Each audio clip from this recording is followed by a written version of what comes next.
Today, a lot of Christians think that like God brought the nation of Israel back, and God did this wonderful work.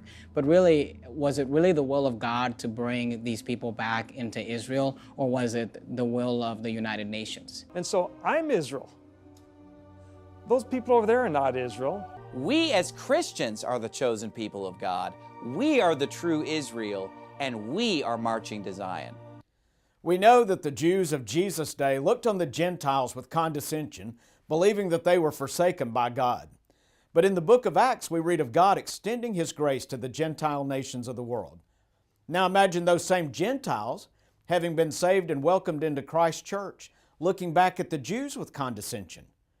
Paul, who was inspired by the Holy Spirit and who knew human nature, warned of that very thing. Thou wilt say then, the branches were broken off that I might be grafted in. Well, because of unbelief they were broken off, and thou standest by faith. Be not high-minded, but fear. For if God spared not the natural branches, take heed lest He also spare not thee.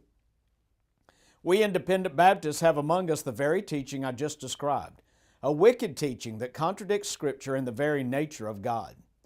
Replacement theology is the heretical idea that God has abandoned the Jews and replaced them with the church.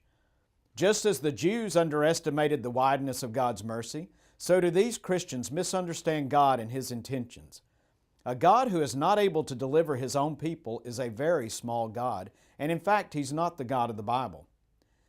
Stephen Anderson, the false teacher of Phoenix, has put together a video recently entitled Marching to Zion, in which he completely turns the Bible on its head in an attempt to prove that the church has replaced Israel.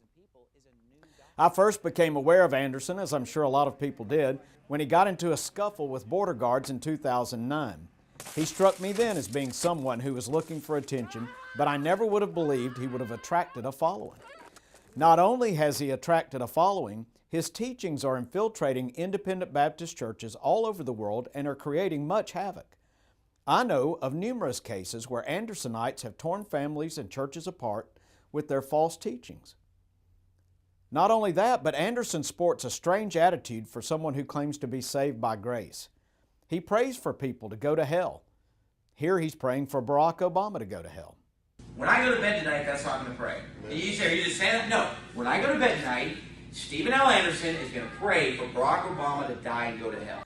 I would like to break down Marching to Zion into its main points and compare it with Bible doctrine in hopes of showing that he is unfit to lead others.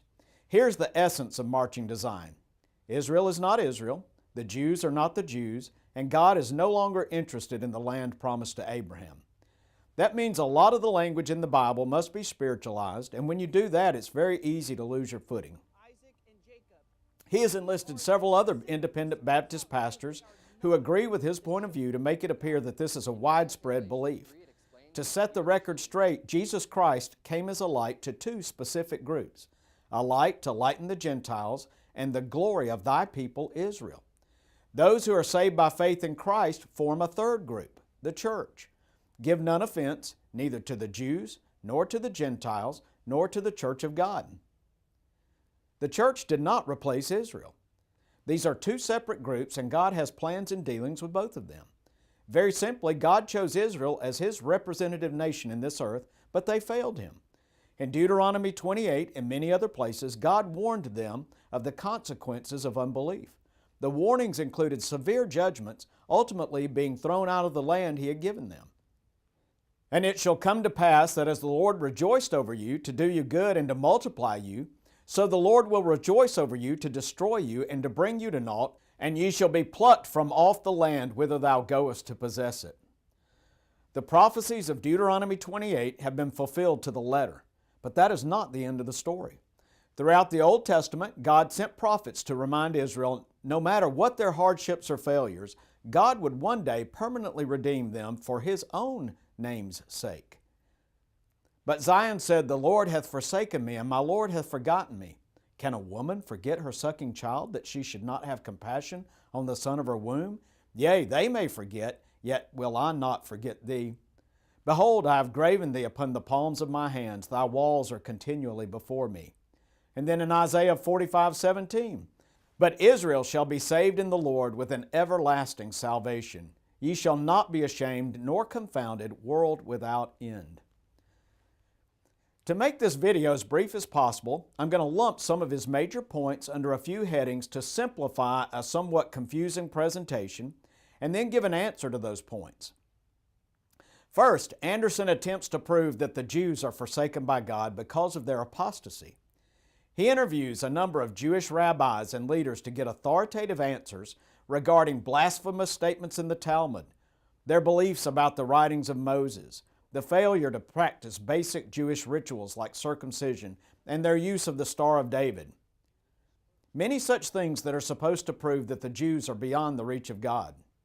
Mr. Anderson is wasting his time gathering contemporary evidence against the Jews.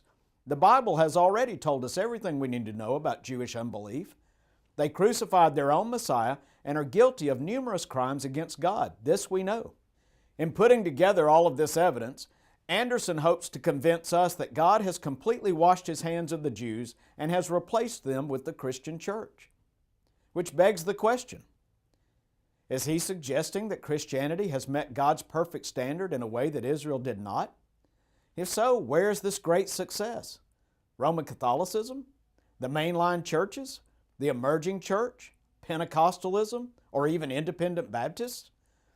It seems pretty clear from Scripture that the Bible teaches that Christianity will be almost completely apostate when the Lord returns.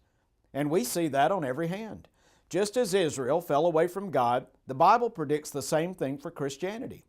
Churches are not going to replace Israel. Churches are mirroring Israel. In both groups, we can expect a small remnant who follow the Lord in the truth that He has revealed. Because they remain in unbelief, Anderson believes that God has permanently rejected the Jews, but I would remind him that Isaiah, Jeremiah, Daniel, Ezekiel, Moses, and Paul also condemned Israel for their apostasy, but they never hinted that Israel would be ultimately forsaken by God, and in fact they said just the opposite. Jesus Christ lived in a day when Jews were consumed by factions, unbelief, and hardness of heart, yet His last words on the cross proved that He was no follower of Stephen Anderson. Father, forgive them, for they know not what they do. Anderson believes it's right to hate those who oppose the truth. Let's think about others who have hated the Jews. The Egyptians, the Assyrians, the Babylonians, Roman Catholics, Hitler, Palestinians, liberals, antichrists of every type. I don't want to be numbered with that crowd. Furthermore, God doesn't hate the Jews. Moses didn't hate the Jews. Jesus and Paul didn't hate the Jews. But Satan and this wicked world system absolutely hate the Jews and anything else having to do with God. Point number 2, Anderson attempts to make the false claim that evangelical Christians accept the Jews in their current state. To prove this, he uses John Hagee to represent evangelical Christianity.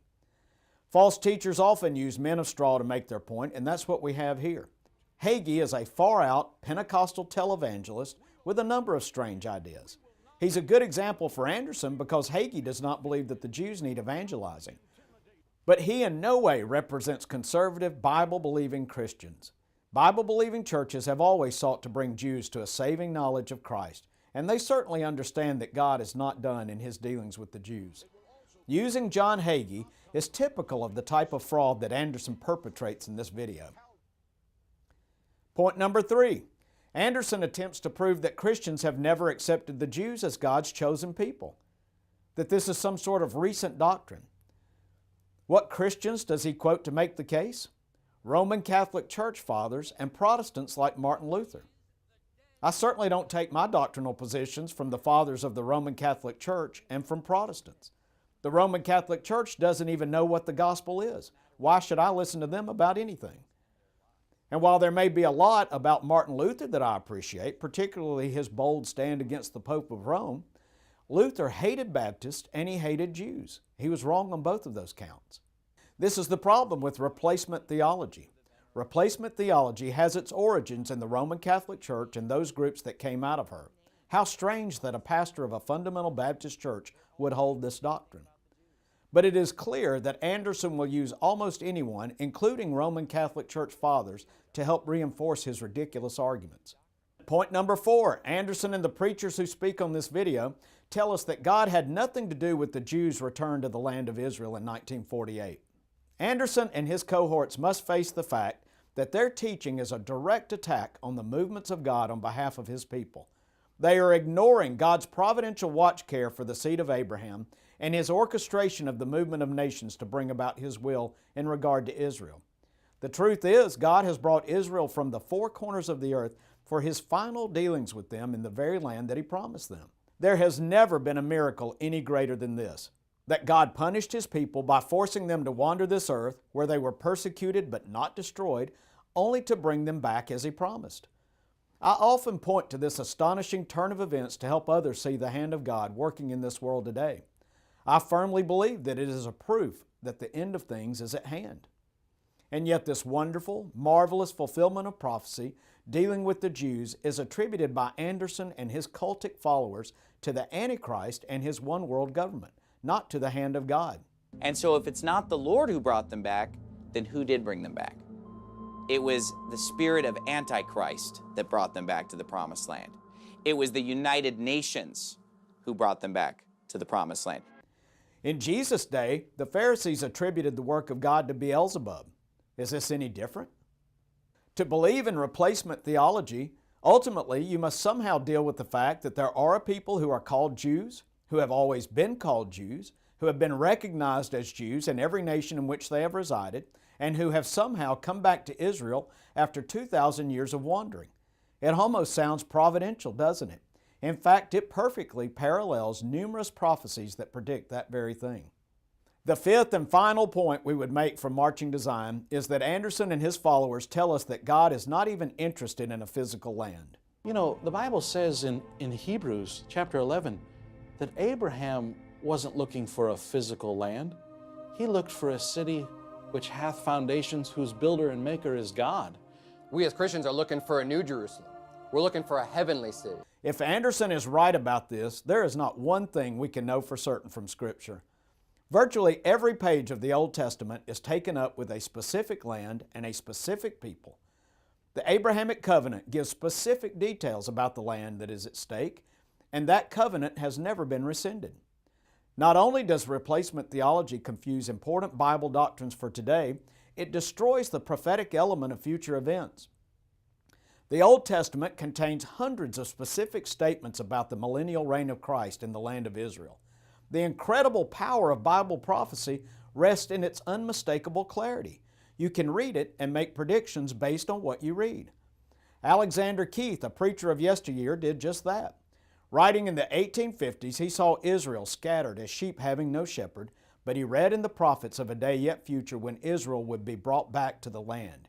He admitted that it seemed almost impossible to believe, knowing the geopolitical circumstances of his day, yet he confidently asserted that Israel would come home.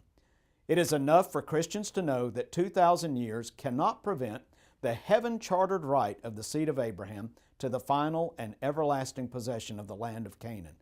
If Alexander Keith had been a follower of Stephen Anderson, he would have concluded that there would be no future prophetic fulfillment regarding the land of Israel, but he would have been wrong. Today we live in a day when blind Israel is back in the land, waiting for the culmination of all things. As far as future events, Anderson believes that Israel and the unbelieving denominations of the world will receive the Antichrist. We believe the same thing. But for Anderson, it ends there, with Israel destroyed by God at the height of their apostasy. In Anderson's twisted handling of Scripture, God's judgment will gloriously fall on Israel, and those who believe in Christ will triumph over her.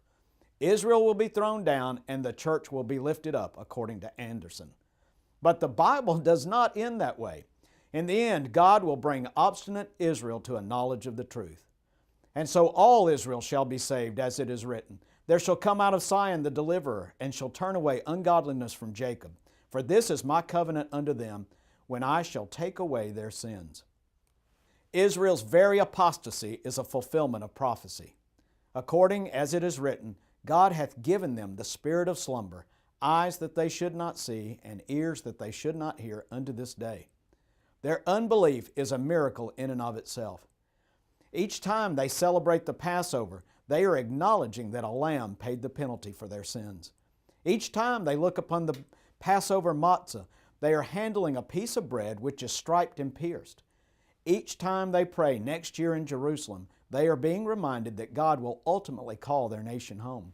Jesus promised them blindness, and blindness they have. But one day the scales will fall from their eyes, just as the scales fell from Paul's eyes. Behold, he cometh with clouds, and every eye shall see him, and they also which pierced him, and all kindreds of the earth shall wail because of him. Even so, amen. And one shall say unto him, What are these wounds in thine hands? Then he shall answer, Those with which I was wounded in the house of my friends. God is not done with the Jews. Before the day that their eyes are opened, I believe that they are going to endure days which are going to make the Holocaust seem like a walk through the garden. I believe that the Jews' worst days are yet ahead. But guess what? I also believe, from my reading of Scripture, that the Jews' best days are ahead.